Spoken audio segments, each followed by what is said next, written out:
Fatos e versões. O que vai impactar na sua vida agora no Café com Política. No Café com Política de hoje, a gente conversa com o deputado professor Wendel Mesquita, do Solidariedade.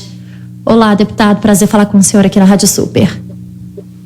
Bom dia, Thalita, bom dia, Rodrigo, prazer é todo meu estar aqui no Café com Política. Bom dia, deputado. Deputado, vamos começar falando da volta às aulas, né? Depois de mais de um ano aí, distante das escolas, os alunos que começam essa retomada. Queria perguntar para o senhor sobre os impactos da pandemia na educação e se o senhor acredita que é possível tentar recuperar de alguma forma esse tempo que foi perdido pelos alunos. Olha, Thalita, Rodrigo, o impacto foi muito forte. Nós vamos sentir esse impacto por anos e anos. Houve realmente um déficit no aprendizado que, infelizmente, vai impactar a nossa sociedade e deixar uma marca indelével. Mas precisamos retomar. Já fazem mais de um ano que a gente paralisou todas as atividades presenciais. Eu acho que esse modelo que está sendo adotado, tanto pela prefeitura, tanto pelo governo, de possibilitar aí ao pai mandar ou não o filho para a escola, ele é interessante. Nós fizemos aqui uma campanha enorme para vacinação dos nossos professores e professoras. Graças a Deus está avançando, grande parte dos professores na ativa já vacinaram e é importante que a gente faça essa retomada. Grande parte das nossas escolas já estão preparadas, né? Eu falo que a maior parte das escolas estão preparadas, mas a gente só vai saber na prática como vai funcionar essa questão do rodízio. Críticas nós vamos ter aí constantemente, né? É muito fácil a gente trazer críticas, é muito fácil a gente apresentar opiniões, mas quem está vivendo o dia a dia ali, tanto por parte dos professores, que como professor eu tenho sempre defendido nossos mestres, mas também por parte dos pais, porque eu sou pai, eu tenho uma filha de 6 anos aqui em casa. Nesse primeiro momento, por exemplo, decidimos aqui, eu e minha esposa, nós não vamos mandar nossa filha para a aula, ok? Ela estuda aqui numa escola, ela tem 6 anos, né? Está no primeiro ano, né, do fundamental, mas nós não vamos mandar. Mas tem pais que precisam mandar seus filhos para a escola, tem pais que não queriam mandar, vão ter que mandar até por questão, né, de trabalho. Então, o importante é que a escola esteja preparada, que a escola faça esse distanciamento, que a escola cumpra todos esses objetivos, né, apresentados aí pelo poder público, e o poder público precisa realmente fiscalizar, para que a gente não tenha um descumprimento aí das normas. Vamos ver como é que vai funcionar esse ensino híbrido, né? Como é que parte dos alunos que estão em casa vão lidar com uma aula transmitida com alunos presencial, porque até agora a gente tinha completamente a aula virtual. Chegando esse momento, né, dos alunos, parte dos alunos irem presencialmente, nós vamos ter aí um ensino híbrido. Então, só na prática a gente vai perceber e poder fazer aí críticas construtivas do que pode ou não pode melhorar. Mas, no mais, o que eu vejo hoje é que precisamos sim fazer essa retomada e buscar esses caminhos que estão sendo construídos aí por parte do poder público. O senhor é da área da educação, deputado, né? É professor Wendel Mesquita, inclusive, e destacou os prejuízos que os alunos vão sofrer com esse ano e tanto já sem aulas, desde que a pandemia começou, né? E a retomada só está ocorrendo agora e mesmo assim é uma retomada, como a gente destacava, o senhor também, é uma coisa meio híbrida, os pais não são obrigados a enviar os alunos à escola. O senhor, por exemplo, optou por não enviar sua filha à escola nesse primeiro momento. Os prejuízos são muitos, né? Já há levantamentos que mostram que os prejuízos para a área econômica do país, por exemplo, podem ser de 700 bilhões de reais em função dos prejuízos mesmo que esses alunos vão ter para a chegada ao mercado de trabalho, porque não vão ter a mesma educação que teriam numa situação de normalidade. Evidente que isso reforça a necessidade do poder público investir em educação. Nesse sentido, da necessidade de mais investimento, de investimento maciço em educação, o que o senhor acha que seria o necessário como um profissional da área? E pergunto mais, o que a Assembleia Legislativa pode fazer para garantir que a educação seja prioridade efetiva na vida dos mineiros? Olha, Rodrigo, sua pergunta ela é muito importante. Esse déficit, ele, né, é incalculável. Por mais que a gente mensure aí os valores de impacto financeiro, nós temos também o impacto do déficit do aprendizado desses alunos. Se a gente pega aí por níveis, né, desde a educação infantil até o ensino fundamental, cada etapa da nossa educação vai deixar aí uma marca, né? Principalmente ali na alfabetização, que houve esse atraso, ensino médio, a questão também da preparação para o Enem, dos nossos jovens que estão ingressando aí na universidade. Então houve um impacto generalizado em todas as séries, em todas as idades dos nossos alunos, houve esse impacto que vai ficar aí uma marca muito forte. Com relação ao governo do Estado, vale lembrar que nós tivemos agora, por parte do Tribunal de Contas do Estado, uma mudança. Então o Estado vai ter que investir um recurso e já abriu o processo de licitação para contratar empresas para fornecer aí cursos profissionalizantes.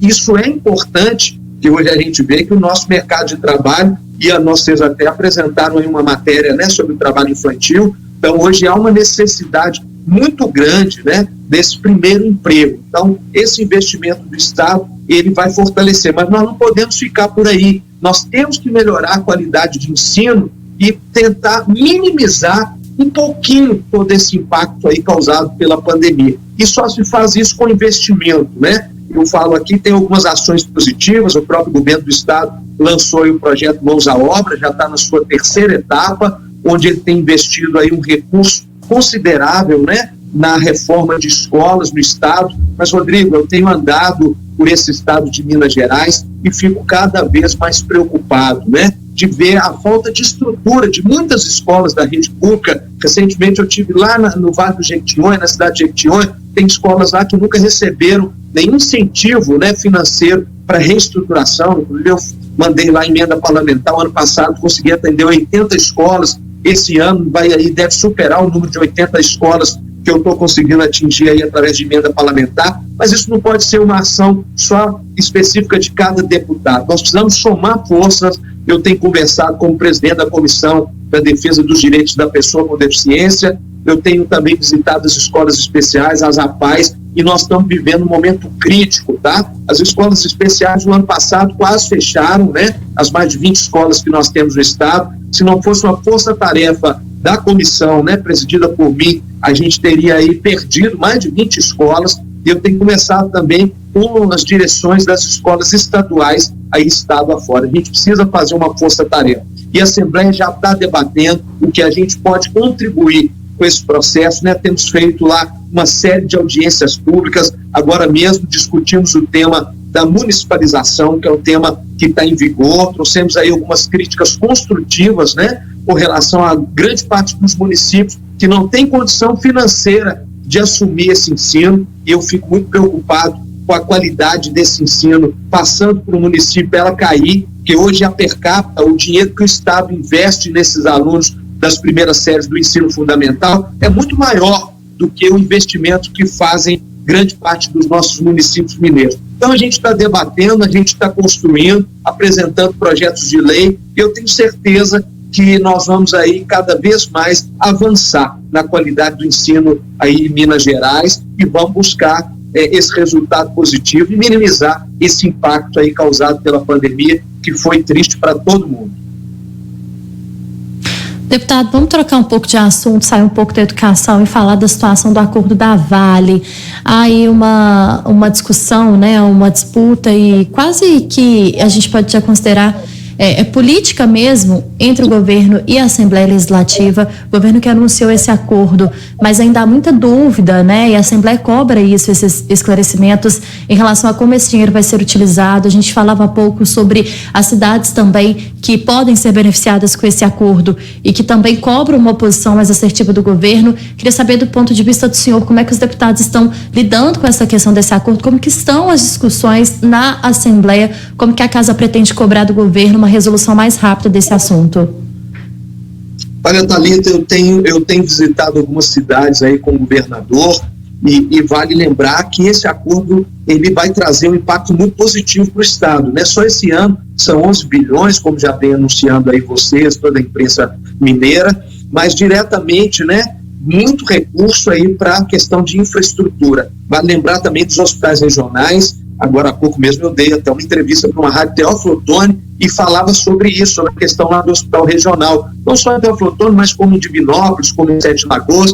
Então o impacto positivo desse recurso na economia e nos municípios de Minas Gerais é muito grande. Porém, nós construímos na casa, né, aí sendo como timoneiro o presidente da Assembleia, o deputado Agostinho, para ressaltar aqui a importância dessa construção, construímos aí que 1,5 bi, né, através de uma lei que apresentamos, que seria votada hoje, agora de manhã, fosse destinado aos municípios de acordo com sua população. Isso é importante, porque levaria um recurso aí para os 853 municípios, né, do estado de Minas Gerais, porém, teve aí algumas questões jurídicas, né, que o estado pisou no freio de ontem para hoje, nessa negociação, o que causou, né, esse impacto na retirada do projeto da pauta que seria votada hoje. Então a gente está aí aguardando, com certeza essa semana será uma semana intensa de diálogo, junto com o líder de governo, junto com o líder da bancada nossa lá também governista. Nós vamos dialogar com o presidente da casa, vamos dialogar com os outros líderes, como já estamos fazendo, para que a gente possa,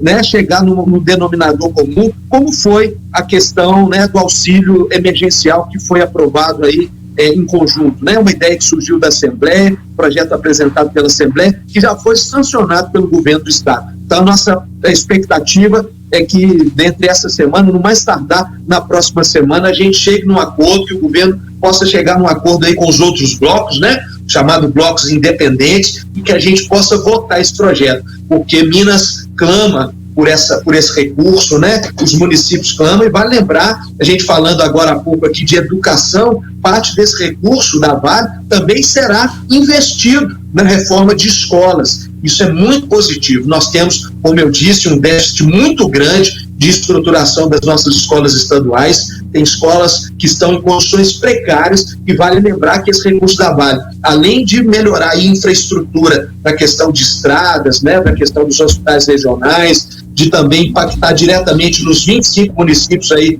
atingidos, que receberão um volume maior. Recentemente eu estava com o prefeito de Felipe, estávamos lá em Curvelo, cidades afetadas, Sete Lagoas, cidades afetadas aí, né, pela tragédia da Vale, pelo desastre aí da Vale. Então está todo mundo realmente na expectativa enorme desse projeto ser votado, para que a gente possa, né, trazer um novo cenário, uma nova perspectiva para Minas Gerais. Ô, deputado, rapidamente, porque o nosso tempo aqui está se esgotando, infelizmente, mas sobre esse assunto ainda eu queria fazer uma pergunta. Nós temos visto mais recentemente que todos os assuntos que são talvez aqueles mais importantes para Minas Gerais, há sempre uma queda de braço entre a Assembleia e o governo do estado. Foi assim, por exemplo, com o auxílio emergencial de R$600, que teve um imbróglio tremendo, uma guerra de narrativas entre um lado e outro. Agora nós temos essa história do acordo com a Vale, que o presidente da Assembleia diz que o governo não cumpriu o acordo, o governo diz que precisa ter mecanismo de controle para a distribuição do dinheiro entre os municípios.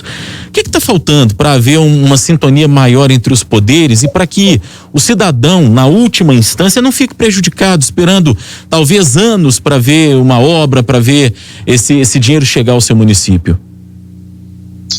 Olha, Rodrigo, pergunta muito inteligente a sua.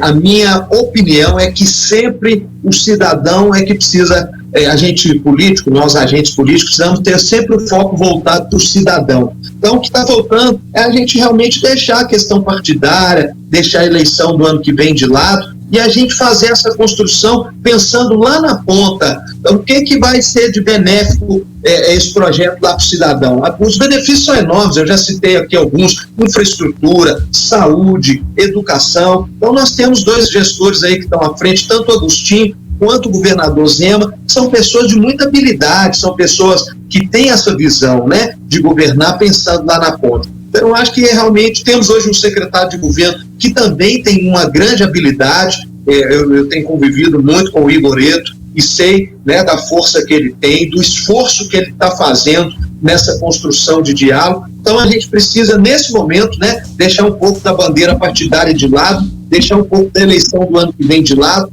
e ampliar essa discussão. Mas está acontecendo, né? A gente tem aí também alguns detalhes, né, que acabam ficando presos pelas questões jurídicas. Essa questão mesmo aí do acordo feito aí, costurado ontem, bate nisso, né, de buscar aí uma alternativa jurídica para que esse 1,5 bilhão que é o acordo, que realmente possa ir diretamente para os municípios, né, de forma a beneficiar aí as 853 cidades. Mas eu vejo que nós vamos chegar no denominador comum e, se Deus quiser, a gente pede aí muita luz e estamos contribuindo no que a gente pode para dialogar, mas à frente lá, tanto Agostinho quanto o governador Zema tem essa habilidade, são pessoas de bem, e eu tenho certeza que, se Deus quiser, essa semana a gente chega nesse acordo e vamos votar esse projeto para trazer esse benefício para Minas Gerais. Hora do bate-pronto. No Café com Política. Hora do bate-pronto. O senhor já conhece o quadro? Perguntas objetivas, respostas objetivas, ping-pong com a gente aqui. Combinado, deputado? Sim, ok, combinado. Para começar, Minas e a pandemia. Minas enfrentou aí momentos difíceis, mas eu vejo que realmente, com relação à vacina, dentro do possível, a gente tem avançado, tanto não só na capital, mas no estado de Minas Gerais, e estou feliz com a vacinação dos professores, que a gente lutou muito, e das pessoas com deficiência. Volta às aulas, é o momento certo? Olha, se a gente aguardar o momento certo, podemos ter aí um alongamento nesse prazo. Então, essa questão de deixar a cargo dos pais, eu acho que é positivo, que cada pai, né, os pais escolhem aí se voltam ou não com o filho nesse ensino híbrido. Como recuperar o tempo perdido na área da educação? Olha, investimento, Rodrigo. Precisamos investir. O governo do estado tem que investir, os municípios têm que investir, a Assembleia tem que fazer um esforço para fazer essa construção. E eu estou vendo que isso está avançando, estou muito feliz de perceber que muitas coisas estão melhorando aí nesse investimento. O futuro da educação. Olha, um futuro que realmente vai ficar uma marca aí, mas que eu tenho certeza que o povo brasileiro, principalmente nossos professores e professoras, vão mudar essa realidade com esse esforço e com essa luta que todos nós professores vamos fazer para recuperar o tempo perdido. Eu confio nos nossos mestres, nos professores e professoras do nosso estado de Minas Gerais. O acordo da Vale. Um acordo importante para o estado que precisa ser colocado na prática. Estou aí na expectativa e trabalhando muito para que a gente chegue num denominador comum e que, no mais tardar na semana que vem, a gente já vote em primeiro turno, pensando lá na ponta no cidadão de Minas Gerais. Vacinação em Minas. Olha, no país inteiro, poderia estar muito mais à frente, né? A gente fica triste aí com toda a construção que foi feita, acabou prejudicando, mas Minas tem sido um grande destaque, chegou recentemente um lote enorme, e eu tenho certeza que o governo mineiro, através aí do Zema, toda a sua equipe, tem feito o melhor esforço para que, quando chega a vacina, isso possa ir buscar os municípios e fazer uma diferença. Então, ponto positivo aí para o governo mineiro e ponto negativo para as construções anteriores aí, principalmente o governo federal, que deixou um pouco a desejar nessa construção da vacinação. Deputado estadual, professor Wendel Mesquita, do Solidariedade, nosso convidado de hoje aqui no Café com Política. Deputado, obrigado pela entrevista, prazer falar com o senhor. Até a próxima. Prazer é todo meu, Rodrigo. Um grande abraço, Thalita. Um abraço a todos os ouvintes aqui da Rádio Super, desse programa especial que é o Café com Política. Que Deus abençoe você sempre aí, Rodrigo e Thalita.